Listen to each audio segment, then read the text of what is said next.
एक दिन पहले बॉम्बे उच्च न्यायालय की नागपुर पीठ ने माओवादियों से कथित लिंक और यूएपीए के तहत देशद्रोह से जुड़े मामले में दिल्ली विश्वविद्यालय के प्रोफेसर जीएन साईं बाबा को बरी कर दिया था। हाईकोर्ट के फैसले के 24 घंटे भी नहीं बीते थे कि महाराष्ट्र सरकार की अपील पर सुप्रीम कोर्ट ने इसे पलट दिया। शीर्ष अदालत ने शनिवार को जीएन साईं बाबा को बरी करने के हाईकोर्ट के आदेश को सस्पेंड कर दिया, यानी साईं बाबा अभी जेल में ही रहेंगे। आखिरकार सुप्रीम कोर्ट ने हाई कोर्ट के आदेश को क्यों सस्पेंड किया, इसको भी समझना जरूरी है। सुप्रीम कोर्ट में शनिवार को बहस के दौरान जस्टिस एम.आर. शाह और जस्टिस बेला एम. त्रिवेदी की बेंच ने कहा कि बॉम्बे हाई कोर्ट ने साईं बाबा व अन्य को गुण दोष के आधार पर बरी नहीं किया, बल्कि प्रक्रियागत कमियों के आधार बनाते हुए फैसला सुनाया है। इस मामले में हम साईं बाबा में गलती नहीं ढूंढ रहे हैं, हम मामले की योग्यता के आधार पर न देखने के लिए बॉम्बे हाई कोर्ट के आदेश में गलती ढूंढ रहे हैं। समाज के हित, भारत की संप्रभुता और अखंडता के खिलाफ अपराध में बहुत गंभीर होते हैं। ऐसे मामलों में प्रक्रियागत मंजूरी में विलंब या खामियों की वजह से आरोपी को बरी नहीं किया जा सकता। शीर्ष अदालत ने बसंता कुमारी, जो कि उनकी पत्नी है, कि इस तर्क को स्टेट यानी अभियोजन पक्ष ने साईं बाबा पर मास्टरमाइंड होने का आरोप लगाया है, जबकि इस अपराध में उनकी संलिप्तता दिखाने के लिए कोई सबूत नहीं है। इस पर जस्टिस शाह ने मौखिक रूप से टिप्पणी करते हुए कहा कि जहां तक आतंकवादी या माओवादी गतिविधियों का संबंध है, तो उसके लिए प्रत्यक्ष भागीदारी से ज्यादा मस्तिष्क की सक्रिय मौजूदगी ज्यादा खतरनाक होती है। दरअसल आपको पता होगा कि जीएन साईं बाबा को प्रतिबंधित वामपंथी संगठन माओवादियों के साथ संबंध रखने के तहत और यूएपीओ के धाराओं के लिए जेल हुई है। 14 अक्टूबर को बॉम्बे हाई कोर्ट ने, यानी कल, नागपुर पीठ ने गैर कानूनी गतिविधि अधिनियम के तहत आरोपों से उन्हें बरी कर दिया था।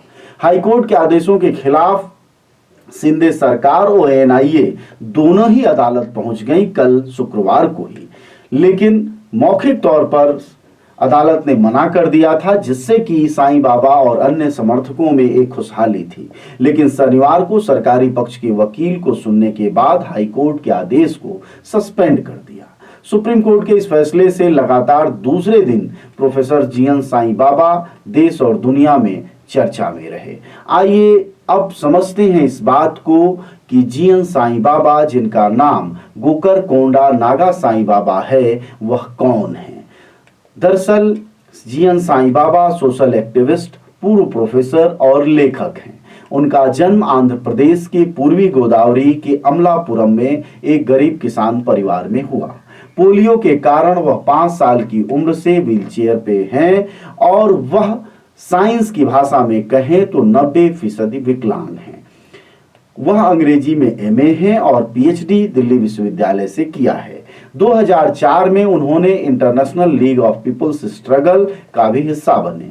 2005 से वह रिवोल्यूशनरी डेमोक्रेटिक फ्रंट में सक्रिय हैं, जिसे सबसे पहले आंध्र प्रदेश में 2012 में पब्लिक सिक्योरिटी एक्ट के तहत प्रतिबंधित कर दिया गया। 2009 में वह ऑपरेशन ग्रीन हंट के खिलाफ जो राष्ट्रीय स्तर पर अभियान चल रहे थे, उनकी आवाजों में से मुख्य आवाज थे। अब सवाल ये है कि प्रोफेसर जीएन साईं बाबा जो राज्य सरकार द्वारा चलाए जा रहे ग्रीन हंट के खिलाफ हों, या उनके साथी जो हैं मिश्रा हैं, या फिर प्रशांत राही हैं, या तिर्की बंधु हैं, इनको सुप्रीम कोर्ट ऐसे कैसे छोड़ दे। कल जब हाईकोर्ट ने फैसला दिया था तो हाईकोर्ट के फैसले का आधार बहुत कमजोर था, ऐसा सुप्रीम कोर्ट का कहना है। अदालतों की चकरघिन्नी को अगर आप समझना चाहें तो यूं समझें कि कल मुंबई हाई कोर्ट यानी बॉम्बे हाई कोर्ट ने निचली अदालत के फैसले को बेकार और गलत बताया था। आज सुप्रीम कोर्ट ने high court Bombay high court के फैसले को गलत, बेकार या जल्दबाजी वाला बता दिया। इस तरह से आंदोलनकारियों की यह जो एक स्थिति बनती है इस देश में कि वह अदालतों के आसपास रह जाते हैं और जन दबाव का कोई रास्ता नहीं अख्तियार करते।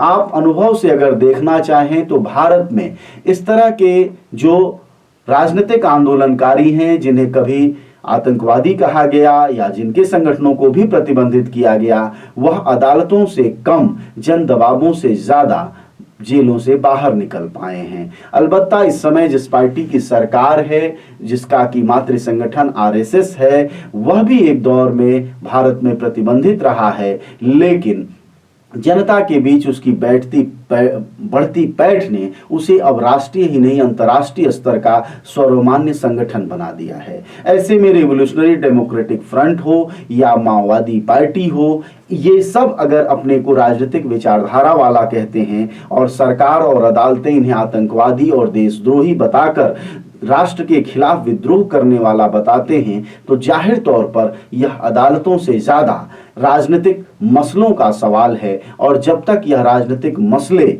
जनता की तरफ से हल नहीं होते हैं, वह ताकत जनता की तरफ से नहीं दिखाई देती है, तब तक किसी शाम हम खुश हो सकते हैं किसी फैसले पर और किसी सुबह निराश हो सकते हैं। ऐसे में जो अनुभव कहता है आंदोलन का कि अगर आप आंदोलनकारी हैं तो जाहिर तौर पर आपको सहारा आंदोलनों, जनता और जनमत का लेना चाहिए। अदालतें सिर्फ उसी का प्रतिनिधित्व करती हैं जिनकी की आंदोलनों में ताकत होती है।